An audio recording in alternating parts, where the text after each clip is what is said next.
পোষ্য কোটা পুনর্বহালের প্রতিবাদে আজ রাজশাহী বিশ্ববিদ্যালয়ের জুমার পর ক্যাম্পাসে বিক্ষোভের ডাক দিয়েছেন শিক্ষার্থীরা। বৃহস্পতিবার রাত ১২টার দিকে নতুন কর্মসূচি ঘোষণা করে তারা উপাচার্যের বাসভবনের প্রধান ফটক ছেড়ে চলে যান। এর আগে সন্ধ্যা ৭:৩০টায় শিক্ষার্থীরা উপাচার্যের বাসভবনের সামনে বিক্ষোভ শুরু করেন। উপাচার্য শর্ত সাপেক্ষে পোষ্য কোটা পুনর্বহালের ঘোষণা দেন।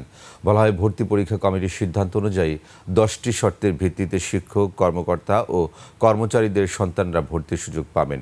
চলতি বছরে ২ জানুয়ারি শিক্ষার্থীদের আন্দোলনের পর রাজশাহী বিশ্ববিদ্যালয় থেকে পোষ্য কোটা বাতিল করা হয়েছিল।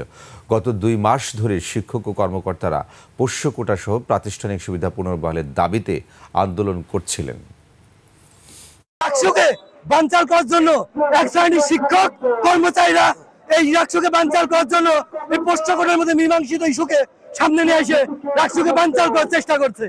পোষ্য কোটা প্রশাসন যে পোষ্য কোটা ফিরে নিয়ে আসতেছে, এই পোষ্য কোটার বিরুদ্ধে আমরা জিরো টলারেন্স ঘোষণা করছি।